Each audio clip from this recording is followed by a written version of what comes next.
قوم کا ایک ایسا بیٹا جو سوائے اللہ کے آگے کسی کے اور کے آگے سر نہیں جھکاتا، انہوں نے اپنے کردار اور عمل سے ان تمام قوتوں کو ایک میسج دیا ہے کہ تم ڈٹ کے قانون سازی کرو، میں ڈٹ کے تمہارا مقابلہ کروں گا، کیونکہ میرا ہونے کا یقین اس ذات سے ہے جو حکم الحاکمین ہے۔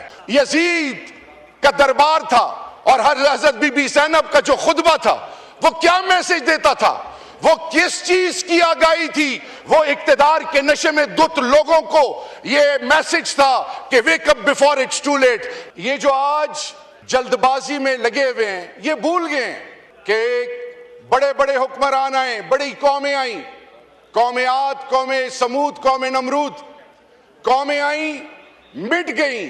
اقتدار کو جوتے کی نوک پہ اللہ کے محبوب کے آل نے رکھا۔ السلام علیکم ناظرین کرام، آپ کو مکمل ویڈیو دکھاتے ہیں۔ شہریار افریدی قومی اسمبلی پہنچ کر پھٹ پڑے۔ شہریار افریدی نے عمران خان کی صحت کے حوالے سے بات کرتے ہوئے کہا کہ وہ سخت بیمار ہونے کے باوجود بھی ڈٹ کر کھڑا ہے۔ پوری قوم اس وقت سراپا احتجاج ہے، پورے ملک میں ہنگامہ برپا ہے۔ ان لوگوں کو ہوش کے داخل لینے چاہیے، اسمبلیوں سے باہر نکلنے کا اعلان۔ آپ یہ ویڈیو دیکھیے، پھر اس پر بات کرتے ہیں۔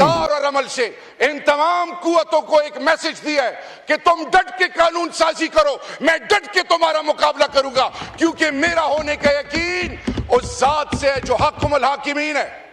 حضرت ابراہیم علیہ السلام کو نمرود آگ میں ڈال رہا تھا تو میں عالم نہیں ہوں، چیئرپرسن صاحب جبرائیل علیہ السلام آئے اور فرمایا کہ آپ کا کوئی حکم ہو، تو ابراہیم علیہ السلام نے فرمایا کہ اس آگ پہ اختیار کس کا ہے؟ کہا گیا اس پہ اختیار اللہ کا ہے، تو انہوں نے فرمایا کہ میرے لیے میرا اللہ ہی کافی ہے، حسبنا اللہ و نعم الوکیل، نعم المولا و نعم النصیر۔ آج نیشنل سیکیورٹی، آج قومی یکجہتی، آج عوام پاکستان کے وہ مسائل جو 30 لاکھ سے زیادہ لوگ پڑھے لکھے کاروباری باشعور اس ملک سے جا چکے ہیں، آج جس یونیورسٹی، جس کالج، جس اسکول میں چلے جائیں اس ملک کے بچے مایوس ہیں، یوتھ ڈسٹریکٹڈ ہے، ڈسلوشنڈ ہے۔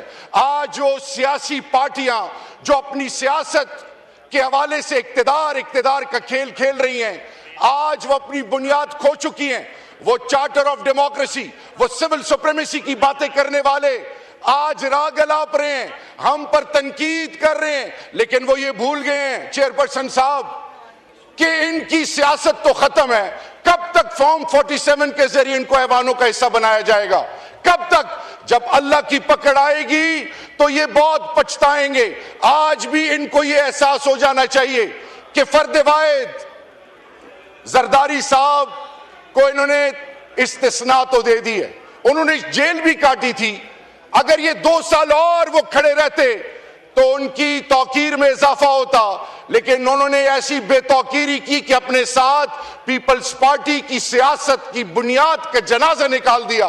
اور وہ لوگ جو اپنے آپ کو سمجھتے تھے کہ ہم ایسے نعرے اور ایسے نیریٹو بنائیں گے جس سے کیا ہوگا، ووٹ کو عزت ملے گی، اور وہ بڑی بڑی باتیں کرنے والے انہوں نے عزت سیاست کی اور جمہوریت کی اور اپنی بنیاد کی۔ اور جیسے ابھی سینیٹر عرفان صدیقی صاحب جو کہ ان کے کی سٹیک ہولڈر تھے، وہ جب اللہ کو پیارے ہوئے، کسی کو بھی زحمت نہ ہوئی کہ خاص کر کی لیڈرشپ میں کہ وہاں حاضری دیتے۔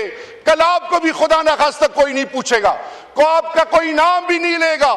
جس طرح یحییٰ صاحب سے لے کر جنرل یحییٰ، پھر جنرل ضیاء الحق مرحوم، پھر پرویز مشرف صاحب، پھر اسی طرح اقتدار میں لوگ آتے رہے، لوگوں کو تکنی کا ناچ نچواتے رہے، اپنی مہ میں ڈوبے رہے، اور لوگ اس وقت جو نوازے گئے وہ سر جھکاتے رہے، اور وہ لوگ جن کو چیلنج کیا گیا انہوں نے آوازیں اٹھائیں، لیکن بدقسمتی سے یہ لوگ آج سارے ایک ہو چکے ہیں۔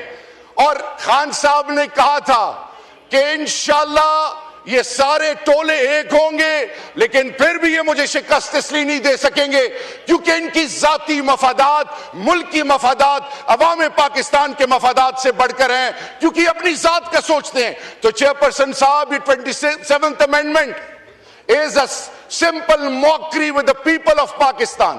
عوام پاکستان کو آرٹیکل 1 سے آرٹیکل 50 مثال کے طور پہ یہاں پہ اقبال آفریدی صاحب جو کہ قبائلی علاقے کو ریپرزینٹ کرتے ہیں، آرٹیکل 5 قبائل کے بنیادی حقوق کو آئین کی روح سے جب پرکھتے ہیں تو آپ نے ان کو آن بورڈ لینا ہے، ان کو کنسنسس میں شامل کرنا ہے. آپ کبھی چیف منسٹر کو انڈرمائن کرتے ہیں، کبھی 4.5 کروڑ کے چیف منسٹر چیف ایگزیکٹو کو اڈیالہ کے باہر ذلیل کرتے ہیں، کبھی آپ کیسی حرب استعمال کرتے ہیں. سیکھیں ماضی سے سیکھیں. ماضی اس لیے ہے کہ اللہ اگر ماضی کی اہمیت نہ ہوتی تو اللہ پاک قرآن میں ہمیں قوم عاد، قوم سمود، قوم نمرود کی مثالیں اور ان سے سیکھنے کا موقع نہ دیتا. پھر جب یزید کا دربار تھا اور حضرت بی بی زینب کا جو خطبہ تھا وہ کیا میسج دیتا تھا؟ وہ کس چیز کی آگاہی تھی؟ وہ اقتدار کے نشے میں دھت لوگوں کو یہ میسج تھا کہ wake up before it's too late، جاگ جاؤ. میں آپ سے یہ کہنا چاہوں گا کہ وقت کی ضرورت کیا ہے کہ جب انتظامیہ، مقننہ عدلیہ، جب ان کے فیصلے کوئی اور کرنا شروع کرے، جب 4th pillar of a state اس کی آنکھوں پہ اور منہ پہ پٹی باندھی جائے، اور پھر جب پارلیمان میں گھس بیٹھیے آئیں، اور پھر جب ملک کی مفادات پر سودے بازی ہو، تو ایسی قوموں پہ نہ اللہ کی رحمت آتی ہے، نہ ایسی قوموں کے فیصلے ان قوموں کے بنیاد کو جوڑنے کا ذریعہ بنتے ہیں. آئیں، ڈر کس چیز کا ہے؟ آئیں عوام کے سامنے جاتے ہیں.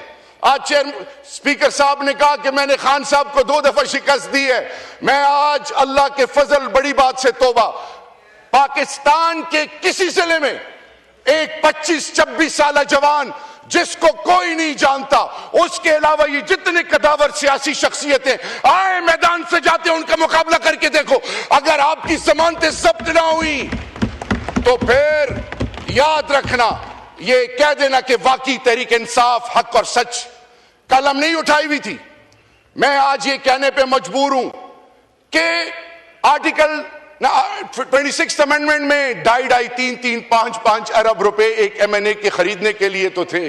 ناظرین کرام، آپ نے ویڈیو دیکھی شہریار آفریدی کی قومی اسمبلی میں تاریخی تقریر.